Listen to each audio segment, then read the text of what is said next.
Hi, welcome to LaunchLeft Podcast. I'm your host, Rain Phoenix. Today's very special guests are Ian Rogers and Strand of Oaks. Don't forget, rate and subscribe. Follow us on all socials at LaunchLeft. And now welcome to the show, Ian Rogers. Hi, Ian. It's wonderful to meet you. Great to meet you. Welcome to LaunchLeft. I'm going to ask you a few questions, and then we're going to bring Tim in to continue the conversation. If that works for you. Sounds great. Sounds great. Awesome. So I'm just going to share a little bit about you with our audience from what I've read anyway, that to me, it looks like since a young age, you've been passionate about the interplay of creativity and technology, that since 1993, you've been a bit of a boat rocker, even before the sea change in the music industry. You were still in college. You started working for the Beastie Boys. You created their website. This was when the internet was still a baby, you know, and then went on to so many other things, Topspin Beats. You became the senior director at Apple Music, LVMH. Now you're at Ledger, which I could go on and talk to you about forever, but we'll keep this conversation mostly based on music and art and technology. But you seem purposely turning always towards unknown and uncharted territory. That's sort of what most excites you. Is that a fair assessment? Would you say that's It's definitely fair to say that I love learning. You know, it's hard when you look back, you don't really know why you did those things, but it's sort of like, you know, every day of your life up to this one has led you here somehow. So you have to, you know, you definitely have to pick out some patterns somewhere. But yeah, there's a photo that my mom gave me that's me sitting in an Apple computer, age 9, and you can, you know, I'm wearing these big Koss headphones with like a volume slider on the side, and you can see that there's a Bob Seger 9 Tonight poster above me, and then you can see the AR acoustic research speaker that I got from my stepdad sitting next to me with a component stereo, which I don't think was normal for like a 9-year-old to have in you know 1981 or whatever year that was. But yeah, I've just always, that's just who I am. I'm still that person. You know, my wife and my stepdaughter and I watched Inside Out 2 is what it's called in English yesterday. And, you know, there's this thing where like, you know, she's creating a new id basically. And I was like, oh, maybe that's what happened to me. Maybe I just never did. I don't know. Maybe I never quite, you know, became something other than that kid. But yeah, I started collecting records when I was 5 years old and started programming computers when I was, you know, 7 or 8 years old. And then I just got lucky and managed to put those two things together and turn it into a career. I was just lucky that these things that I was interested in were also, you know, valuable as a vocation. Well, yes. And also they were, you know, you were part of that zeitgeist. You were lucky it lined up with the exact time with which there was that need, and you had that passion, and you were super young, and you created the jobs a lot of the time. So it's not like you answered ads in the papers, right? For the jobs you have. It's almost like you made the jobs what they were. You know, you made. Yeah, I mean, I think. Well, like, look, you always say we'd rather be lucky than good, right? And I think I definitely have been lucky, but I also totally recognize that you know, in many ways, you make your own luck. But yeah, I mean, look, I went to vocational high school for radio broadcasting in Elkhart, Indiana, which is, you know, very nearby where I grew up, which is Goshen, Indiana, which is also where one Tim Showalter, Strand of Oaks, grew up, Goshen, Indiana. But I went to that vocational school. My school didn't want me to go there because the vocational school was for people that were otherwise going to drop out of school. But I was in the honors program, and I said, "But wait, that doesn't make any sense. Those guys get to be on the radio. I just wanted to do anything that was close to music." Mm. And then when I was in college at Indiana University, I was studying computer science, which, by the way, I changed my major to because I had a kid when I was 17 years old, and I was studying. Wow. Elementary education, but you know, my stepdad at the time said to me, you know, if you study computer science, which you already have some proclivity for, you know, you're going to have a better job when you graduate college. And and I had an opportunity to work at that radio station when I graduated high school, and they offered me a job, and I think the offer was for $14,000 a year annual salary. And I realized I couldn't live in, you know, Section 8 housing where I was living and pay my rent. and I was like, okay, I better go to college. So the way I ended up doing what I was doing with computers and music is I went to the place where you get a work study job and filled out a form where they said, what are you studying? Computer science. What are you interested in? Music. And I ended up working at the Indiana University Music Library on a streaming music research project that turns out to be the first of its kind. So, I mean, I would say a little bit of both, right? A little bit of right place, right time, a little bit of luck, and a little bit of just like, God, I got to do something because I don't want to live in this small town, and that's not what I wanted to do with my life. So I had to figure out a way to escape. Yeah. Wow. Thank you for that little history. You answered a bunch of other questions in that, which is great. Would you say, this question I'm curious about, would you say that you're interested in building businesses or finding new ways for people to connect to music and creativity? Like if you were to think about what you do. Well, my joy has always been connecting artists and people who love art. That's always been hasn't always been my job, but it's always been my joy.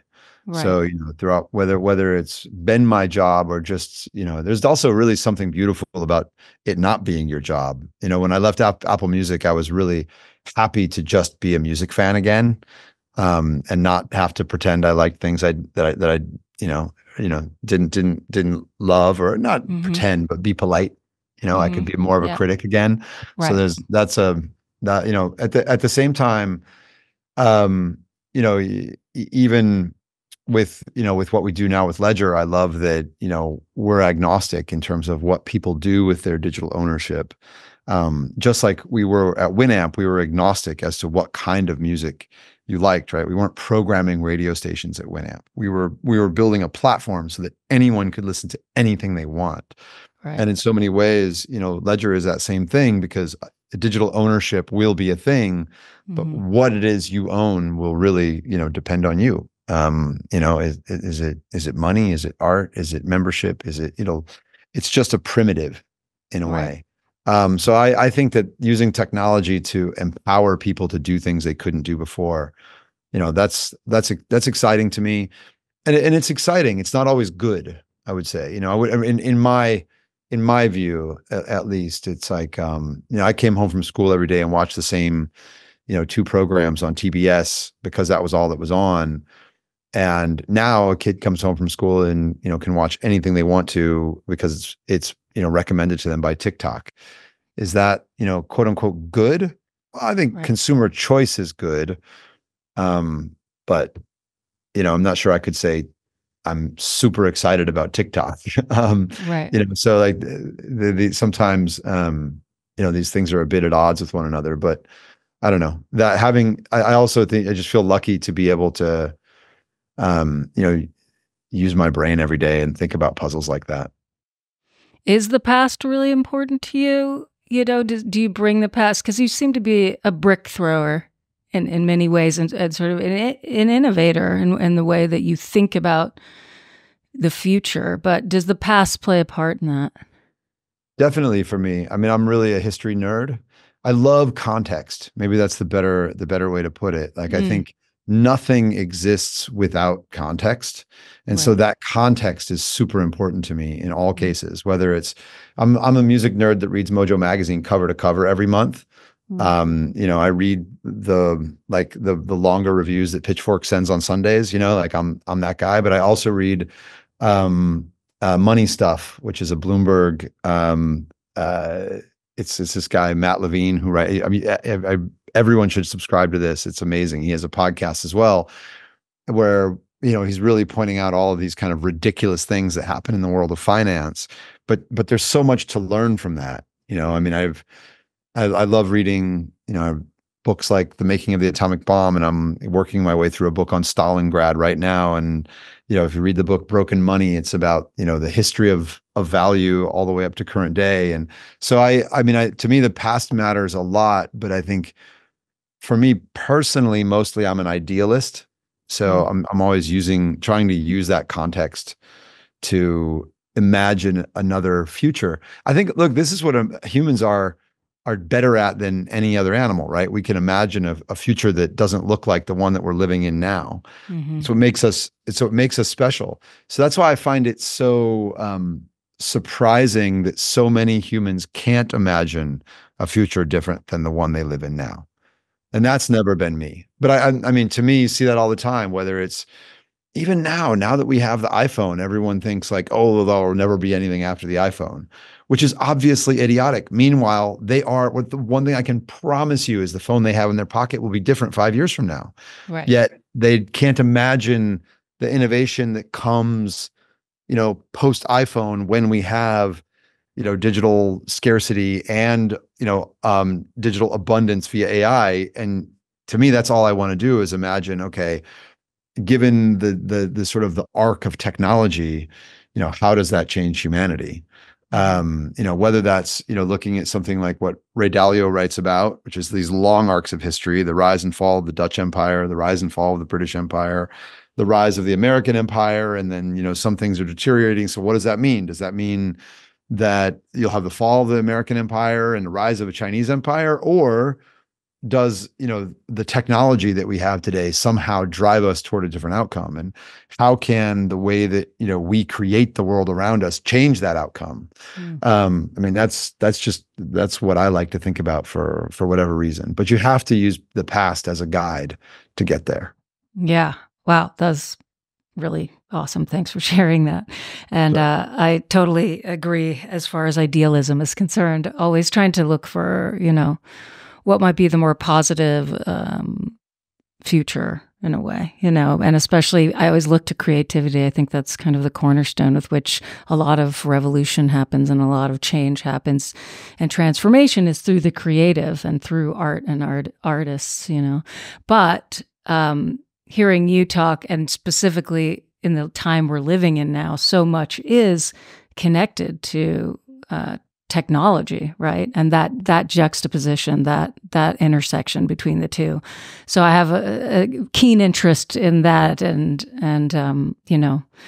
was into sort of this idea of digital collectibles, and still am much sooner than most people I know. And I still have a bit of a yearning to be in that space more, but it feels far off, but it also feels right now. And it's a really interesting place for art, I think. And so that's something that, like I said, I would spend time on that, but I don't know that we need to. I want to stick to music with this conversation. I think the one thing that's worth saying, though, that people should remember is that anytime you've given creative people a canvas, they blow your mind.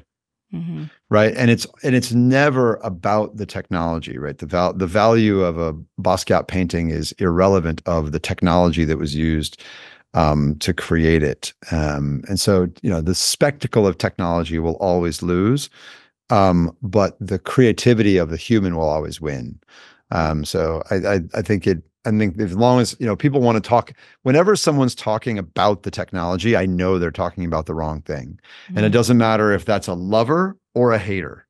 And you have it on both sides, right? Like, people want to talk about the technology and that's why it'll never work. And then people want to talk about the technology and that's why it's awesome. And both of those things are always wrong.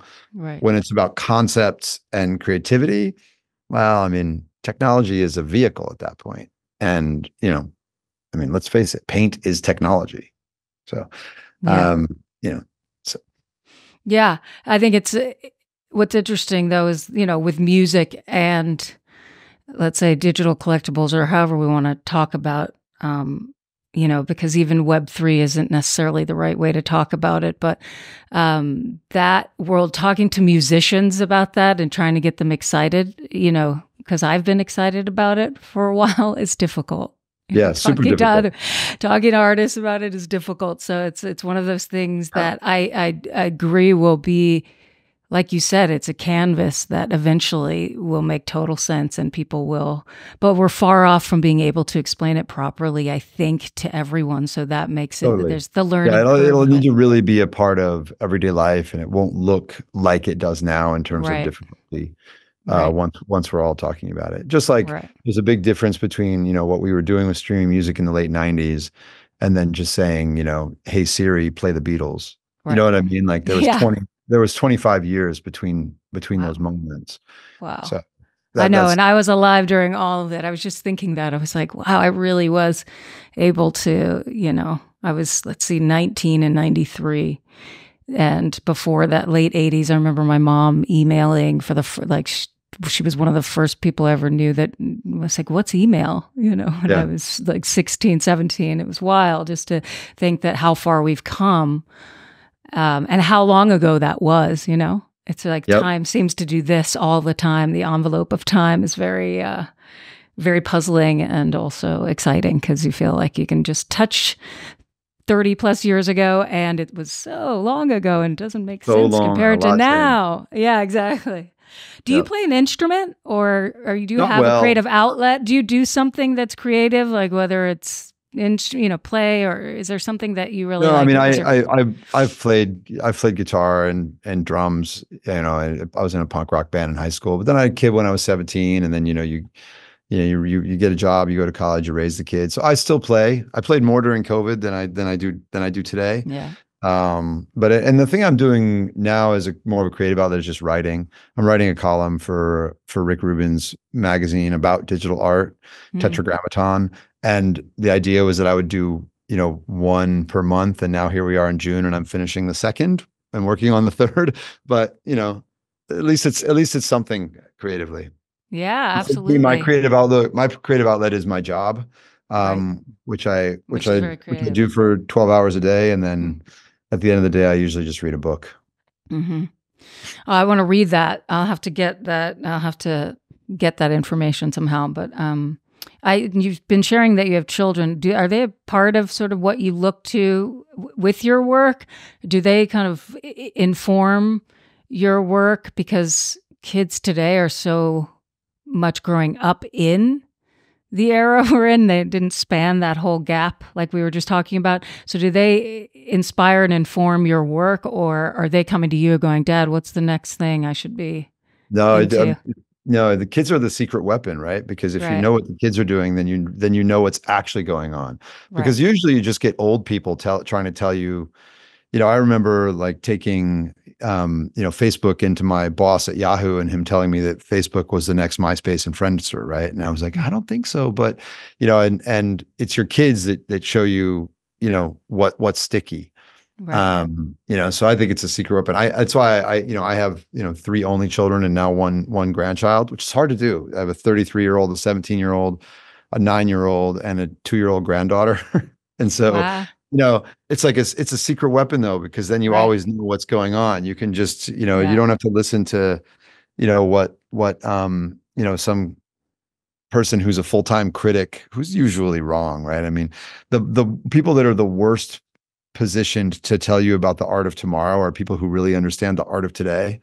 Like it's ironic, but they're actually like, the people who will know last, right? But kids just tell you how it is. Right. So, they're a real litmus. I remember the first time, I was working at Yahoo at the time, and I come into my back office and my daughter's friend, like, Claire, what are you doing on my computer? She's like, I'm checking my MySpace. I went into Yahoo the next day. I was like, this MySpace thing is going to be huge. And they were like, nah, we don't think so. I'm like, no, I'm telling you.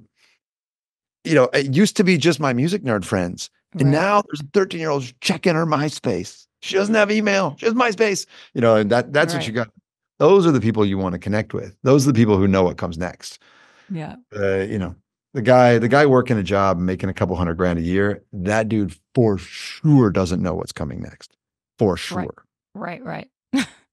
Well, what he doesn't want to come next is something that's going to disrupt his salary.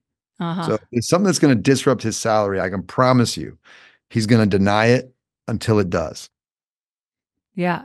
So the kids, in many ways, for you, as you go on in years, are really, you have that humility to go, well, what are the kids doing? You don't strike me as someone who's like, I have all the answers, or here's what's going on. It's more like you're always curious and you're always wondering what's next. And you have the capacity and the sort of forward thinking to and the guts, because in reality, it's all so volatile. Nobody knows. Is that the excitement point for you? Is the uncertainty of even your opinions or what you're finding when you dive into something? Is that part of what excites you about the work you do? Is what you don't know and what could go wrong? Definitely. I mean, I think that unknown is a big part of the excitement for me. And what I like is that I actually like that you can know you're directionally correct, but you can get so many things wrong. And the example I always use for this is like that we knew, and we, and we were public about our opinion in 2002 that the future of music would be subscription, and it would cost about $10 a month, and that at 70 million subscribers, this sort of free falling industry would rebound. But, I also remember really well that, I mean, if you would have pitched the iPhone to me in 2007, as it became, I would have said, no way, because the carriers are a real barrier. User behavior is a real barrier. Like, that's too hard, and if you'd have told me that the company that kind of broke streaming was going to come out of Stockholm, Sweden, and get rest of world before America, I would have said, no way, that's not the path. And I was wrong. So I think, I know super clearly that you can be kind of like, you can understand the direction, but then there are still these huge things that you just couldn't predict. I mean, Right. we believed in the 90s that the internet was going to change human life. And if you just said to me in 1998, and Donald Trump's going to become president as the result of the internet, I would have gone, okay, well, now I think you're going a little far. That's pretty far fetched. Right. You know what I mean? But like, Yeah. that's the thing, is that it actually is. And they always say this, that technology is always overestimated in the short term and underestimated in the long term. And I think that's what you can really bet on, is that, Right. when you and I are excited about digital collectibles and we're pitching it to our music friends, we are for sure overestimating in the short term, but the world is underestimating it in the long term and the transformative power that we'll have. I think you can pretty much, bank on that. Yeah. Wow. Now, obviously, so much has changed in the music industry since the 90s, which is when I was exposed to it and in bands, as I assume you were, or your friends were, or the people you worked with were. Do you still think that artists have the same opportunities as they did now in this new version of the music industry? Or do you think the internet made it easier for artists? I mean, my question is like, was it ever easy for artists? Right. I always think like, which era of the music business are we dying to go back to? Right. The one where, it was new and fledgling, the one where it was a few album artists in the 70s who were, starting to sell millions, or the one at its peak of compact discs, which was, NSYNC, Backstreet Boys and Britney Spears. You know what I mean? Like, which one in all cases, most artists failed. Right. So, I think that there certainly were some times where if you were above the bar, it was, good to be an artist. But as one of my favorite artists once said to me, he said, I'm a bigger rock star than I ever imagined being. And I make way less money than I ever imagined big rock stars make, right? And this was in the 90s when they were at the peak of their success. And it wasn't that they were poor. It's just that, he was like, wait, I'm super famous. Why am I still thinking about money? So I think it's important to always just keep it in perspective, and everything is relative. And so I think that, in some cases, of course, there are artists that absolutely, couldn't be who they were if it wasn't for the internet. Right. There's probably a lot of those cases. Right.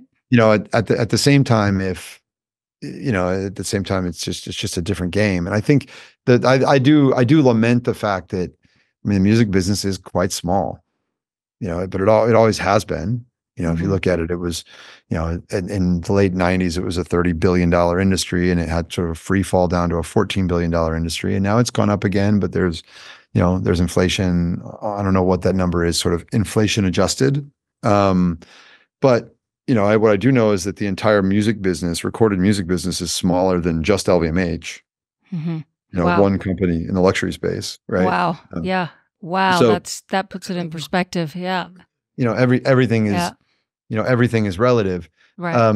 So I do think it's I don't think it's easy to be an artist. I was talking to a music manager who has some great acts from the 90s, and then he's also got some great young acts. And this is just maybe a couple months ago in London, and he was telling me, like, look, we know exactly what to do with the acts from the 90s. Like, they're great. They have great, they do well. They have great lives. They make an album. The album does fine.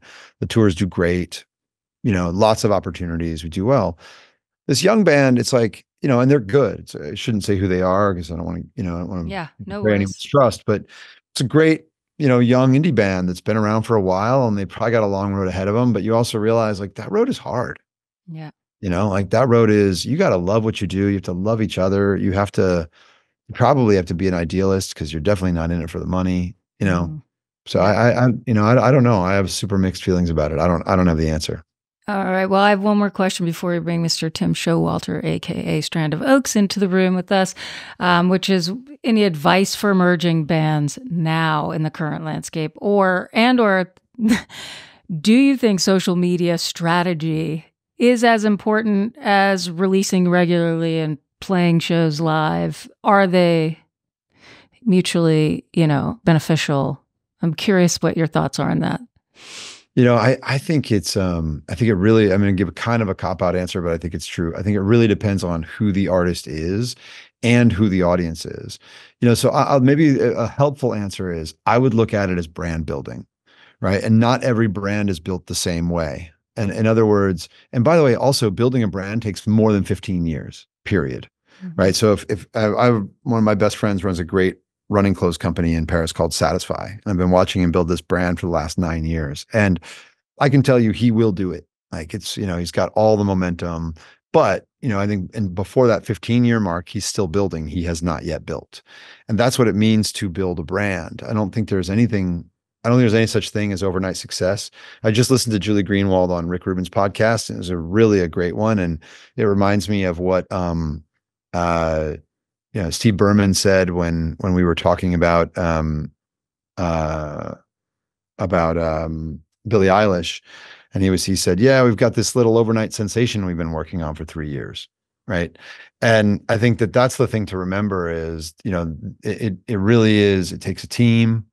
It takes a lot of work. It doesn't always work. But if you really build a brand, then the sky's the limit. The artists that I know that have brands are the ones that, they have a lot of optionality. Mhm. Think about, a brand like Sade. Sade can disappear for 15 years, or Kate Bush can disappear for as many years as they want. And then they could appear tomorrow and sell out 30 nights at the O2, right? Mhm. That's not because of social media. It's Right. because they built a brand Right. that means something and has a Right. loyal following. But it took a really long time. I just saw Pulp in Amsterdam, and it was good in a way that it could only be 30 years later. Like, the only way it could have been as good as it was to write those songs in your late 20s and come back skinny in a velvet suit and sing them when you're 60. Like, that's the only way that's even possible. So I think that, if you approach it from, it's no different than if you and I started a clothing company, then, and you like seriously have a timeline of minimum 15 years. Well, then I think you could build, a social media strategy that was like appropriate to you and your brand and your voice and, what you're trying to communicate. But, if Mhm. you're going to burn that flame too hot, it's going to flame out quick, I think. And that's what happens to a lot of artists at this point. Wow. Okay. Well, I got to read you the Sade quote because Okay, please. I only make records when I feel I have something to say. I'm not interested in releasing music just for the sake of selling something. Sade is not a brand. I love that. So The I love best, that the you best, referenced her as a brand, her brand. the best way to not be a brand, or best way to be a brand is to not be a brand, right? Right. Right. Exactly. I know. Right. So Which is that's the what bigger is. brand, Misfits or Glenn Danzig? I don't know. Right. Neither. Right. Well, Let's bring Tim in. What do you say? Please, please. All right, here we go. There he is. See, you have a good mic. I love the background, Ian. I'm in a hotel room, so this. I gotta dress it up. I want to go to that hotel. I know. Oh yeah, it's an arcade. Oh, neat. Kind of nice filled with mix. mystical things. Speaking of arcades, I excuse us, Rain, because sometimes we're from the same very small particular town. But do you remember was it the King's Arcade, or what was the arcade that I wasn't allowed to go to in Goshen? I'll tell you where I played video games was at the Holiday Inn. Oh yes, kind of the Holodome with the because my mom would go to the tanning bed. Yep. And so while my mom was in the tanning bed, I could play video games. That was the deal.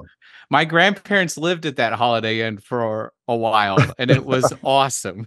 That sounds amazing because we had to sneak into the pool, but you were actually like allowed to go there. Wow. Yeah, they had apartments in the back, so that was amazing. I'll try not to get too Goshen specific. Oh, I don't mind. I think it's wonderful. I think it's wonderful. Like your new record, Strand of Oaks. What? Dude. Right? So good. The record is so good.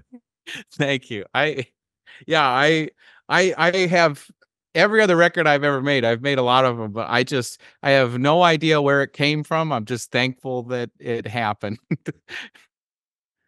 I love the point, I read the little Spotify blurb you wrote, that, you were just kind of throwing out there a bit of a joy bomb with this record. And I love that. It's so needed right now. Like what the world needs now is joy and love, but joy is so important because there's so much sort of angst and divisiveness that it always makes me really happy when an artist goes into that joy zone and it's like, I'm going to make something to bring a little bit more happiness, but not in a cheesy way. Like that's what you mastered with this, because I can't do that either. So I really, really, that's actually, that's what I really wanted to ask you about, some of the influence on this, Tim, because like, with the first track on the album, you really nailed something that I don't think I've ever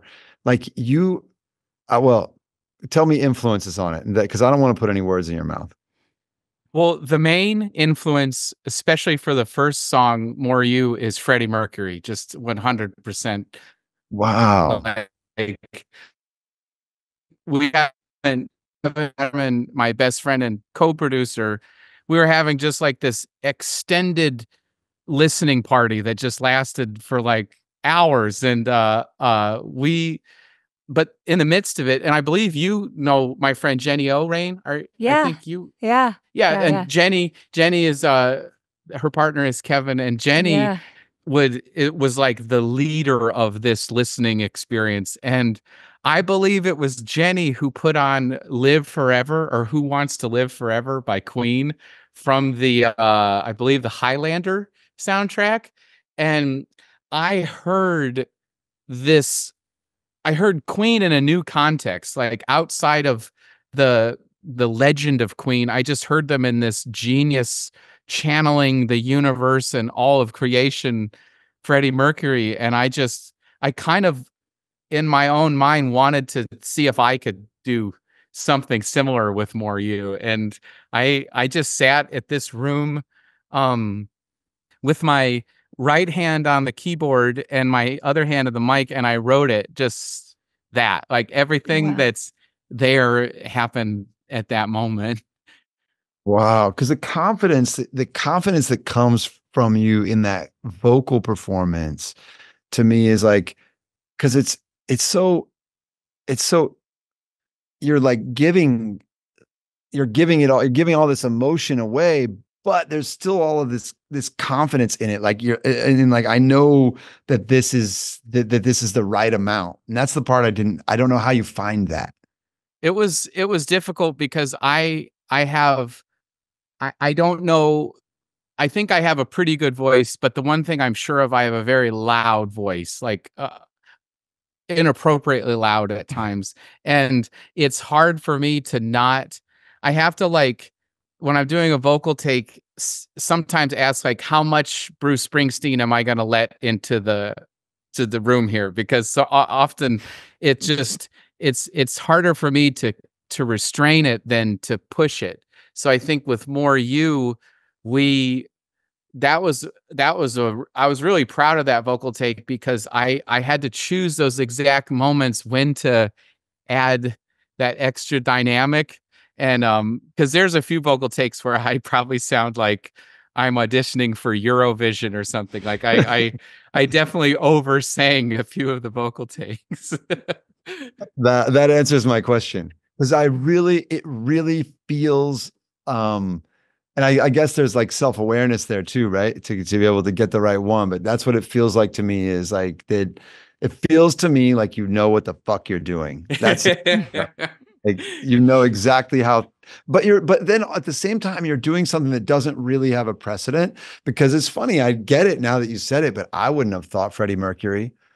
I thought I was gonna go like, but it makes sense that because I know that you're also like listening to Alice Coltrane, and then you pour a little Freddie Mercury on, and then you get More You. I see it now.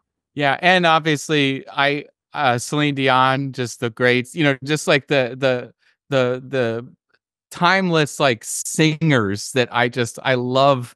I love voices, and but especially like because Alice Coltrane taught me. I feel like I explained to someone once what Miracle Focus I wanted to sound like, and it was like you, Ram Dass, and Freddie Mercury going to a rave, and Alice Coltrane is the DJ. Like that's kind of what I thought in my. It really makes sense as a marketing album. It's just like I think, but it that's definitely how I just felt like the language of the record was like. And Alice just kind of like, she was just like, she created order in my life, but also sometimes said like, have fun, like make sure and have fun while you're doing it too. I think we talked about this already, but you've heard that Bhagavan Das record that Mike D made, right? Absolutely. Yeah, that was, and that was on Grand Royal. Grand Royal, yeah, right. That's amazing. Like, yeah. At the end there.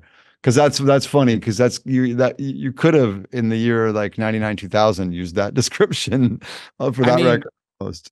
And the Beastie Boys, first of all, can I just say, Rain, that Ian's my hero. Like I have like a lot of heroes in my life, but even though we're friends, I can't even list the amount of things that I look up to with Ian. But one of them,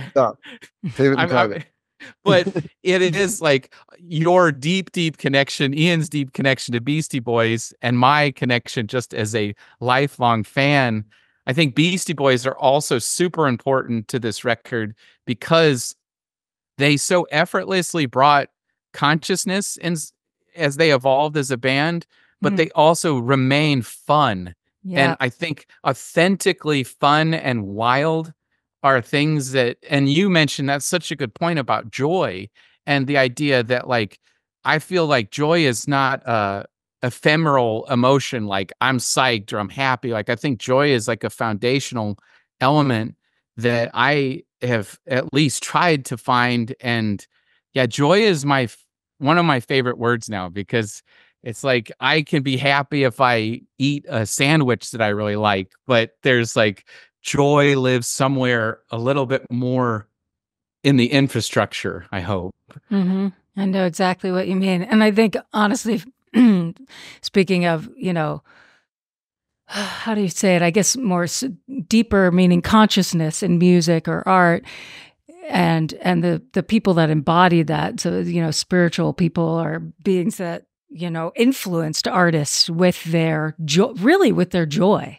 Yeah. Like when you think about the people who are most influential to music artists, it's often these beaming beings that bring a kind of punk rock joy to every situation, that that on a cellular level, they are living in everything is beautiful. Even the horrible has its beauty, and that's part of life. Welcome to the club. We don't get out of that. We're all going to suffer, but we're also have the opportunity to be in a space of joy. So I always love hearing music and talking about this subject, because, an artist who connect that without being cheesy, again, without having to make proclamations or stand on a soapbox to do it. It's imbued in the art. It is foundational, like you say. Wow, that's beautiful. Gave me shivers. That was beautiful. Yeah. I love y'all's relationship, though, that you've known each other so long and that it's so obviously deep and different. You both come from different worlds, but that you've maintained a friendship and a connection around the creative. And I'm curious because I've seen some of your social media posting leading up to the release of the record. And did you ask Ian for like, what should I do? Like, did somebody tell you you've got to like sit on social media for a week and just talk about it? Because I'm always so like, what are we supposed to do? What are artists supposed to do? And Ian actually did unpack some of that in just terms of like, everybody's different. You do what's true to you and what feels right. But I'm curious if you asked, if you guys talked about it, if you gave advice, or Tim, if you asked for advice around release time.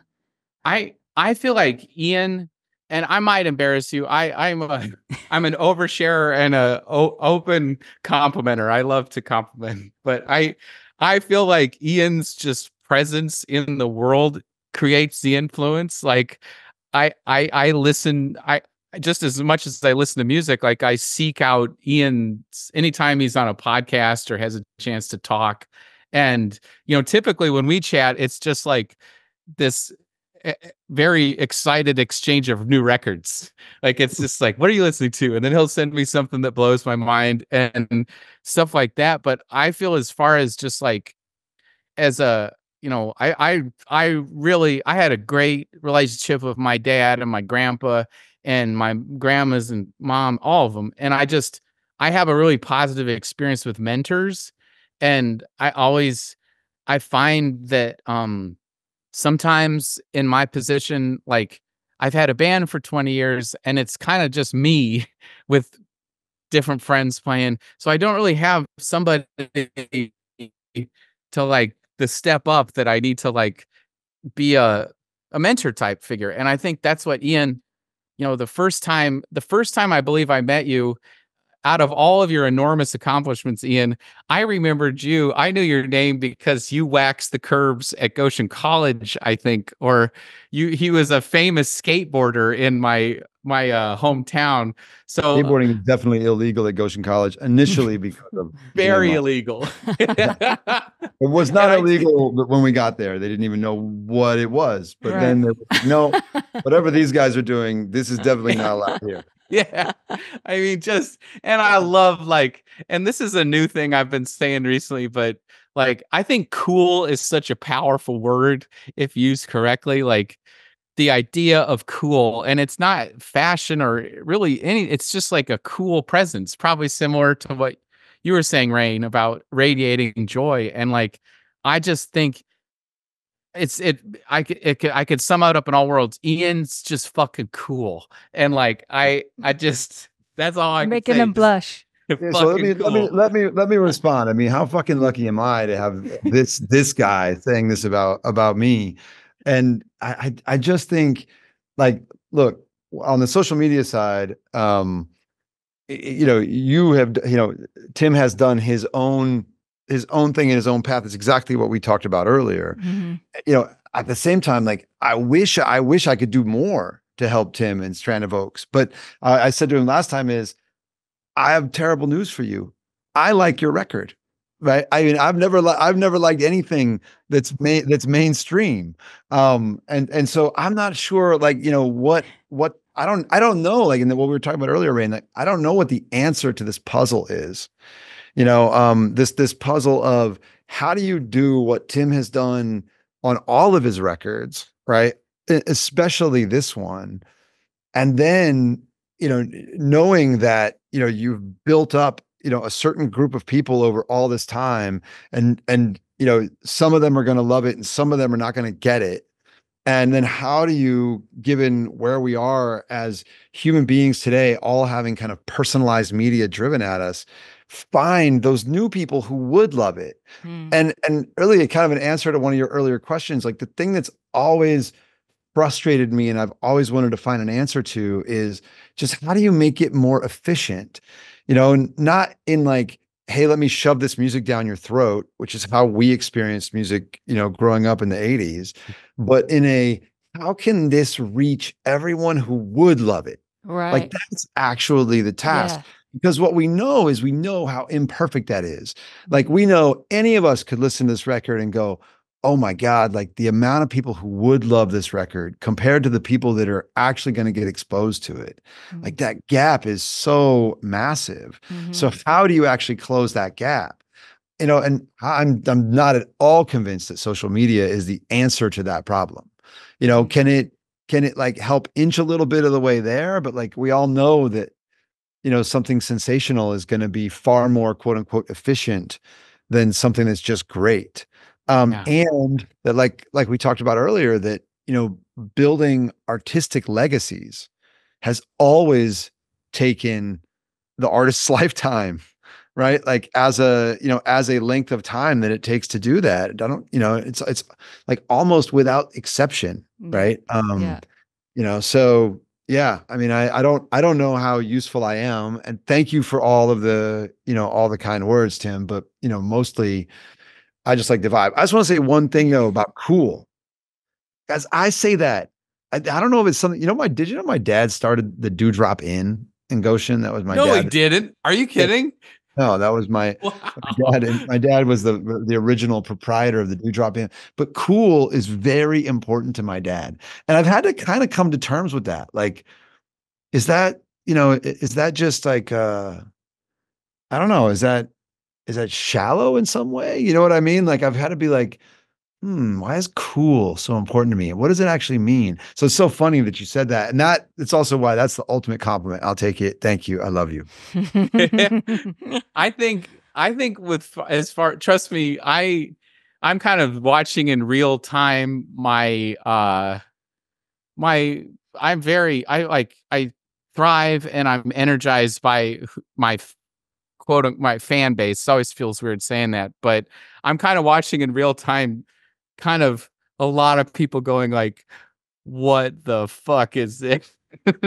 Like, yeah, how are they doing? How are they doing? Give us the well, I have how to characterize it. How are they coping with the new album? I would say, and it's also something that I created because I felt like, and I don't want to be, I've just learned the main character syndrome. It's a fantastic phrase that I think Gen Z kids or whoever's saying, but I kind of lived this main character syndrome for 15 years of being this purveyor of like existential trauma release. Like, I don't think I brought negativity to the world, but I felt like I was always plumbing the depths of like, can we surface this trauma? Can we release it? Can we find connection through that? And I think it brought a lot of my listeners and, playing shows so many years, like it brought this catharsis that we shared together. But I had this exhaustion level of being that, and we all have rough, complicated issues that we deal with every day. But I just thought especially this time around, I just wanted to break that pattern. And I wanted to be someone who, and I say try because but I tried to give the message of like, there's also a possibility of, we're hanging out in this trauma room together, dealing with our collected experiences, but there's another door at the end of the room. And if you open up, it's just, it's like not easier. It's not an escape. It's just it's a much more balanced room that I am trying to live in more. And it's a big push for a lot of my fans. Like, I think I put out a record, Heal, like exactly 10 years ago, that had a lot of, my band kind of became known then. And it was such a outpouring of just everything. And it was this purge.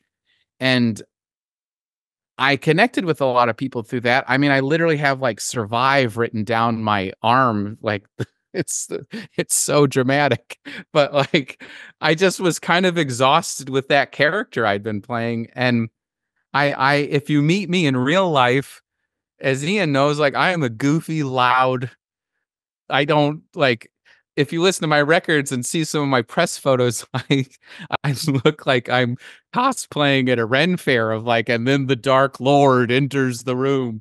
And it's like, actually, I'm just goofy. And I just like laughing and stuff. So I'm not focused on answering this question, but I have no idea. Like I may have just, I made the decision. So my career, whatever it is right now in 2024, we shall see. But I think you made the right artistic decision. Yeah. I mean, you know, well, yeah, you certainly made the right one for me. But wait, tell Rain about the live show that we were talking about a couple weeks ago. Okay, so I've spent like a long time perfecting the idea of what like a spacey guitar band is, and I love it. But for this, I would need 100 people on stage playing synthesizers to emulate the record. So Ian was just over at my house a few weeks ago, and I kind of gave the rundown. I'm essentially singing like blissful space karaoke to these songs. Like I've removed the vocals, and I've just created this sound collage that kind of weaves all the songs in and out, where I'll sing some of these large, fantastically big numbers from Miracle Focus, and then they drift back into me picking up a guitar where I play kind of older Strand of Oak songs just by myself to kind of give a respite between the maximalism of the songs. And also I've recently got into I was hanging out, I was on a television show for a few years, and a lot of the people on the show had excellent fashion, like the best fashion I've ever seen. And I've never been really one to pay attention to that, but hang out with some of my friends on the show, shout out, or off stage, like when they were normal life. walking to their trailers, I was like, I've never seen someone dress better than that in my entire life.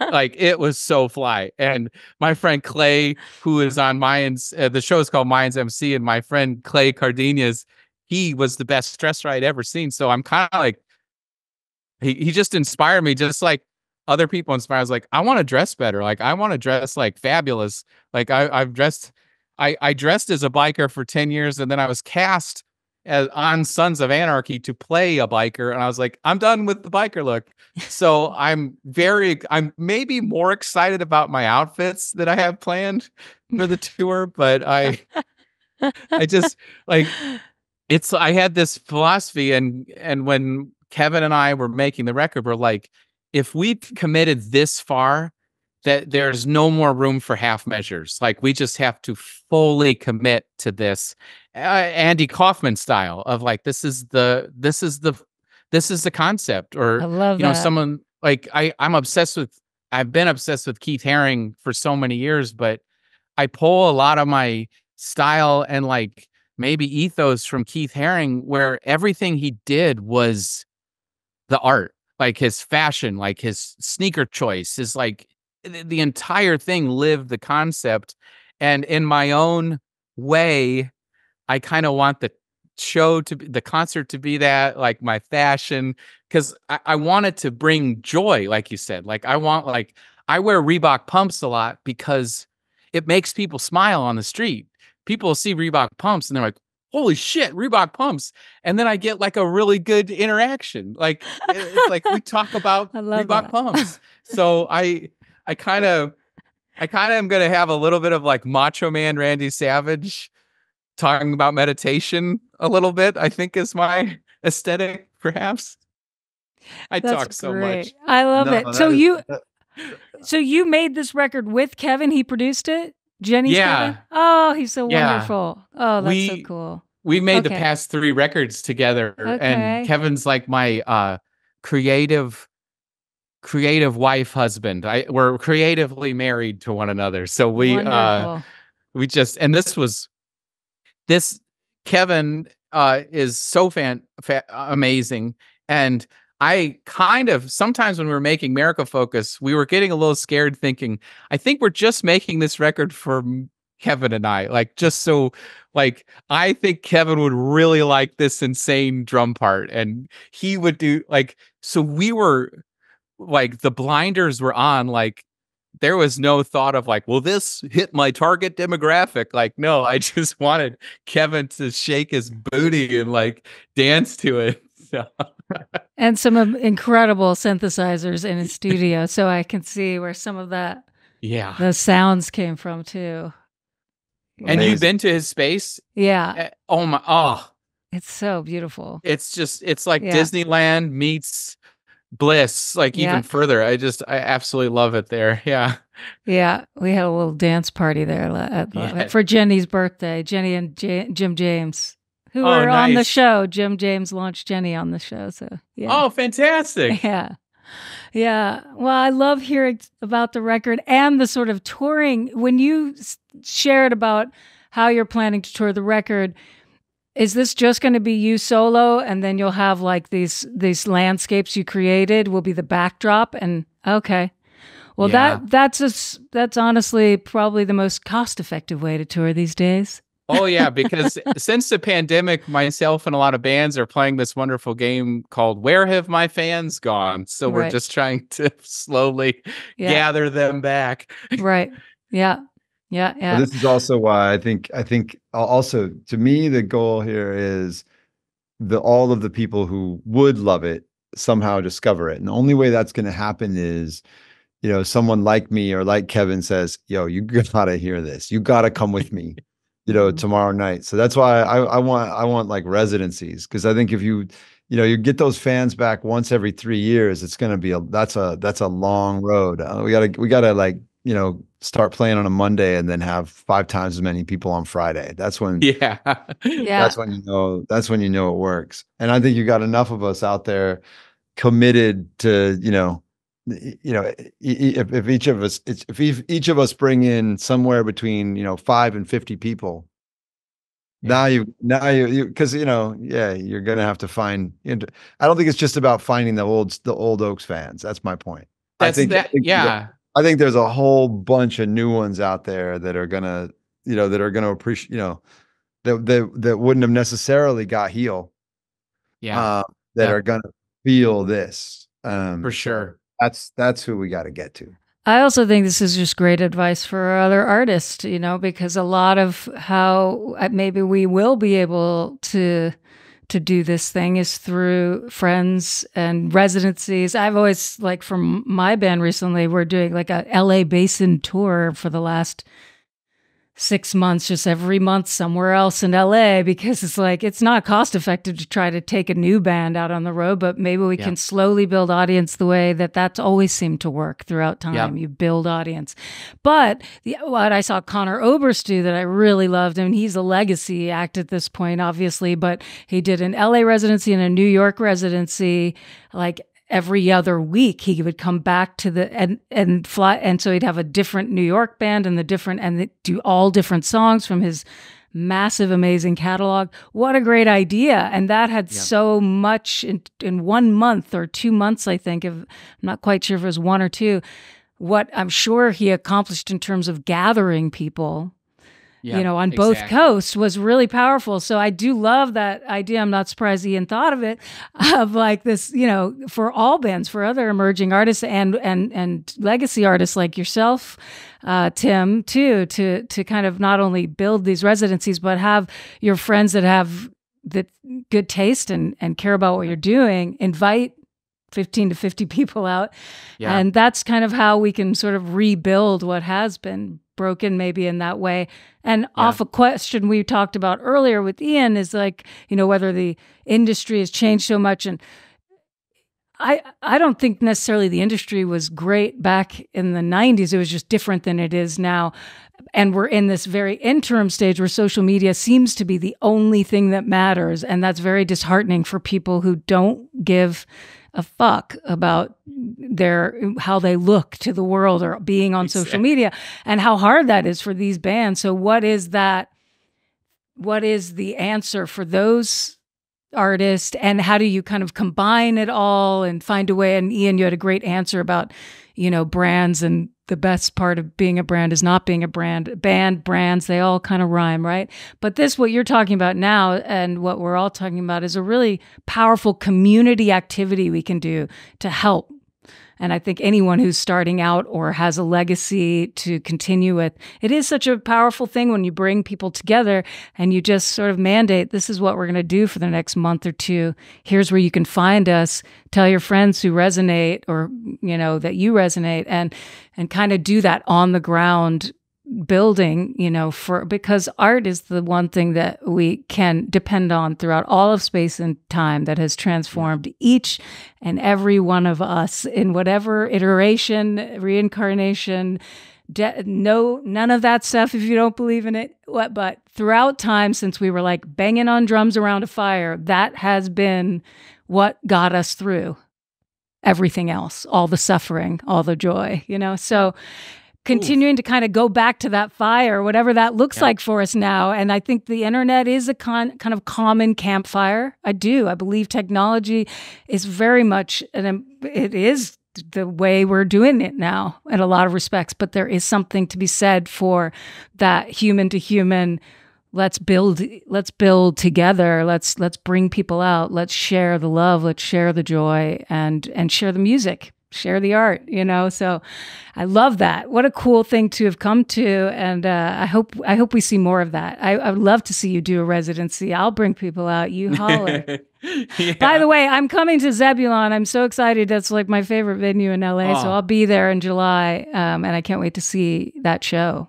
It's going to be a family affair because my friend Kim Kranz, who is another mentor of mine, and kind of all these, I'm trying to gather them all because I feel like they all have been these unlocking forces for my own expansion. And Kim hasn't played a show in like 10 years. And this is her first show back after basically just like, she's become like this incredible like artist and businesswoman. But we've kind of all, Kevin and my group of friends have brought her back to music, and she made this unbelievable record. So I just think it is that idea of the analog versus digital, and can you be analog in the digital realm? Like, and I feel like, and can you make, because the campfire is such a good way to talk about that, because like in social media, like I used to love Twitter, and people would say like, you use Twitter so wrong. And I was like, well, what do you mean? Because I would just be like, how's everybody doing? And like, I was being me in a digital platform. And I think it's the authentic me. I don't know if it's the correct way to do it, but it is like, I do find those connections, because we're all, and I never want to take anything away from someone that could connect somebody. Like, I think, streaming services, all these things, like if that means a kid that's sad could find one of my songs that otherwise couldn't, I think that's a miracle, and I think like the ability in a positive way, the internet to me still has miraculous things of connectivity and to help loneliness, and when viewed through the right vein. But my dad was a car salesman, and I work the best with people. Like my fuel is based off of like physical like whether speaking like this, like I'm one of the last, I think my friends get a little, slightly annoyed because if I get like 2 texts from a friend, I'm the one that still calls. I just call. I'm like, let's talk on the phone. I love talking on the phone still, but yeah, I still think, and the fact is like whenever, because these shows, like I'm kind of like testing the waters because my ability as I gets not older, but just like I really love like being home and I love spending time with my wife and my cats. And I was gone for so many years that like I really want to make like these shows this summer are just meant to be like specific, dipping the toe in the water, seeing how they go. And then with this new setup, I can just kind of go anywhere now because it's just me and I can land, play the show, and the pressure of the financial pressure of having like a 5 or 6 piece band, I think in this day and age is tough for bands even larger than I am to make happen. And I also like the idea of like local scenes. Like I miss local scenes. That's such a like I feel like everyone in the music industry pushed to go out and tour and do all this, but like I started as like a local band for like 10 years. I just opened for every band that came to like whatever Philadelphia. I lived in Philadelphia and like I just opened for everybody and open tours, and local scenes kick ass. Like I'd love to see Yeah. bands just like really dig into their community and their local scene, and Yeah. especially young bands. Cause I really worry as like, I'm a grandpa in the age of indie rock now.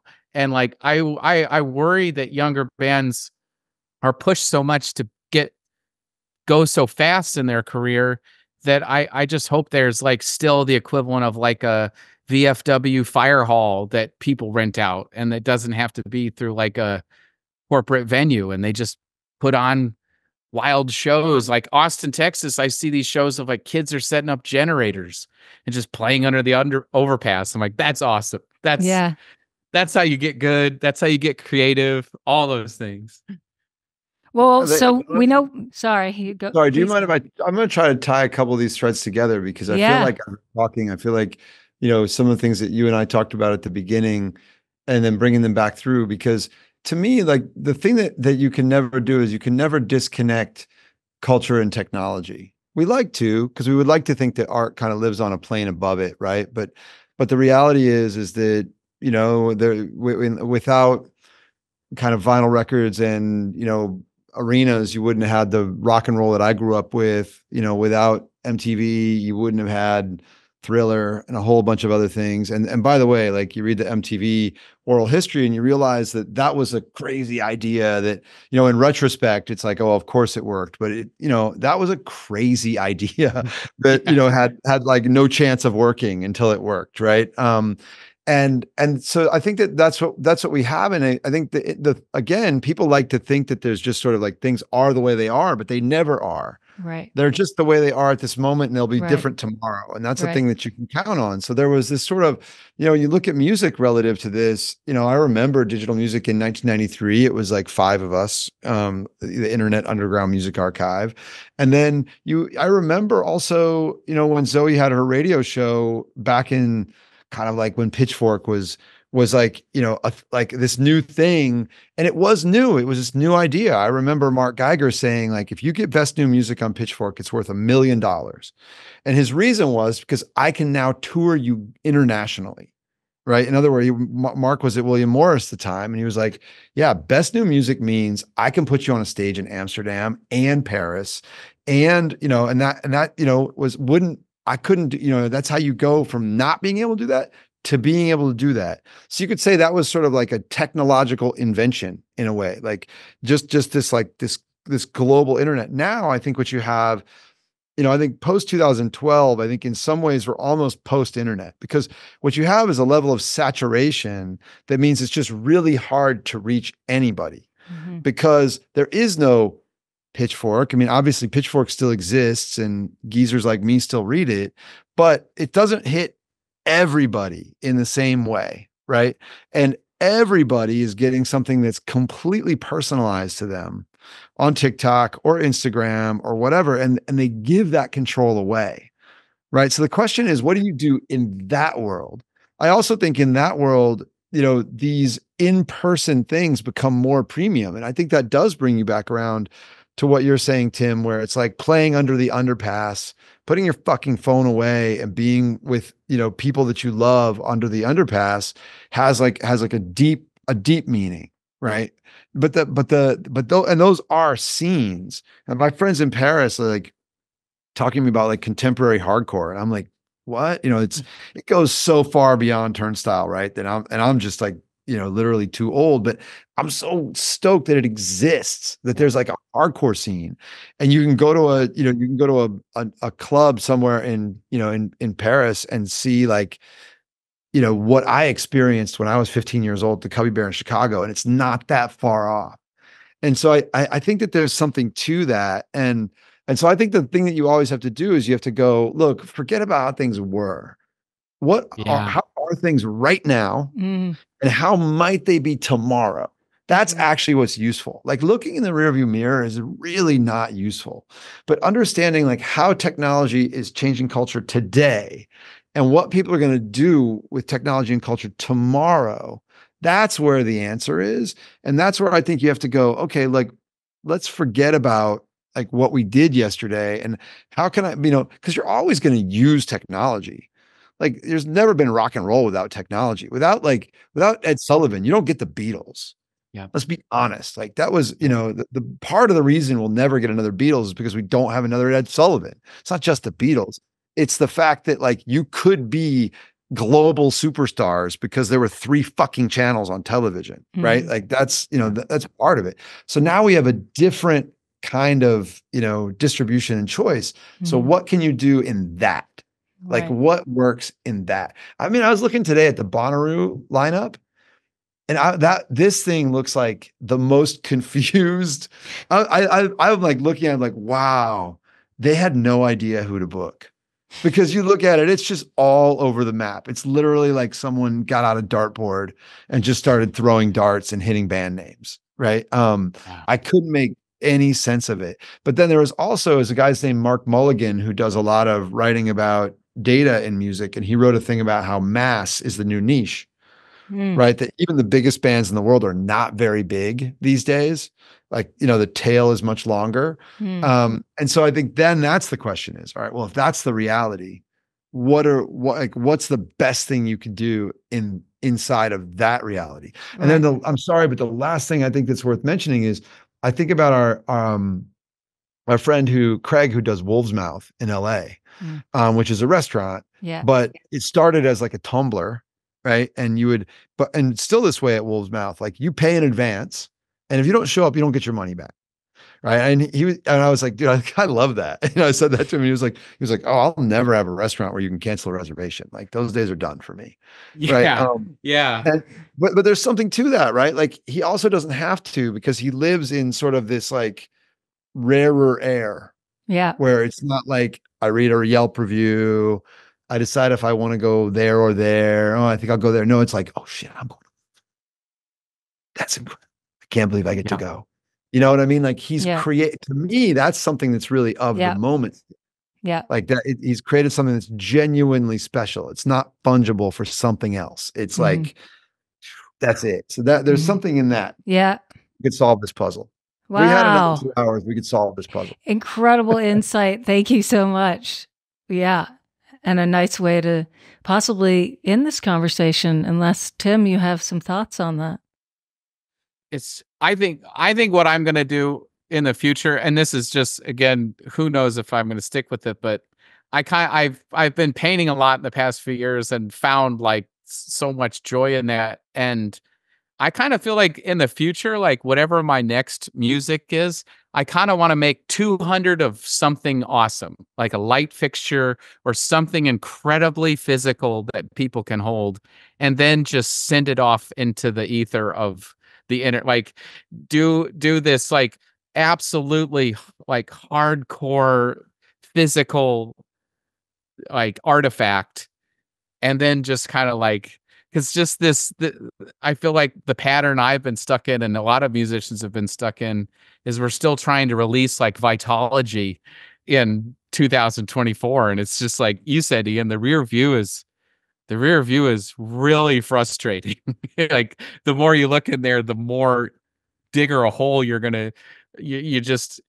And I'm finding nostalgia coming at my age, which is dangerous. I don't want that to happen. I want to keep moving forward. But yeah, I could talk to you both all night, and I'm honored to speak with you, Rain and Ian, and just thank you for just brightening my afternoon. I'm psyched right now. The honor is for sure mine. And mine. We need to do a podcast where we just talk for 5 or 6 hours. It's done, man. You guys, anytime you want, we do something on this podcast called Artist Takeover, and we've had people do that, where they just they speak together about whatever they want, and we publish it. It's like, oh, I love it. So please, if you really want to do that sometime, we'll set it up for you, and you can just go for 5 hours. Play records. Thank you, Rain. Thank you, Rain. Though I hope to meet you in person. In July. I know. But I didn't know you were here. I'm sure our paths will cross. I'm so happy to know you're friends with. We have Jenny so many Kevin. shared friends that I'm ready for the circle to unite. Yes, and I don't know how to do that, but let's find a way to connect offline. Yes, and absolutely. And I'll reach out to the PR, or Clark perhaps would know how to find you. Okay, great. Perfect. I love you, Ian. Ian, so sweet to meet you, and thank you for all your awesome conversation and knowledge. It's been fun, and music. So cool.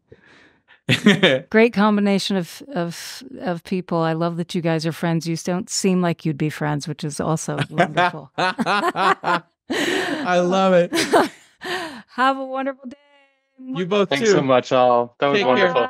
Thanks, Clark. Bye. Thanks, Clark. Bye-bye.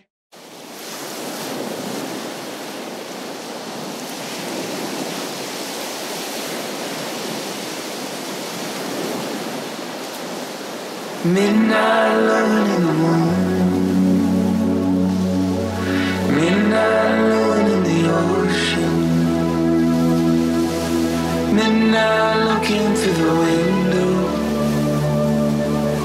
midnight waking up the sun, midnight alone in the moon,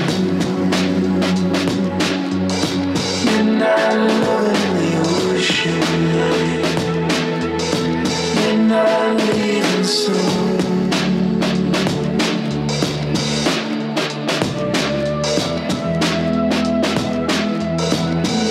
You can control it. Hope if you're hoping. Know if you know.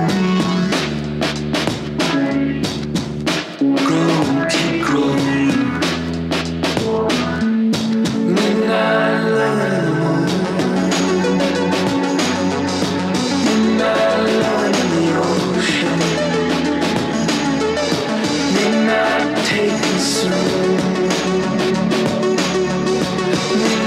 Turning in my room,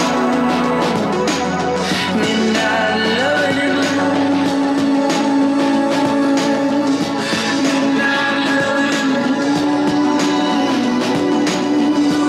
midnight loving in the moon.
LaunchLeft aims to create an intentional space that highlights and empowers all artists for whom radical creativity is not a choice, but a necessity. LaunchLeft begins with music, but its ultimate aim is to launch left-of-center artists in all creative fields.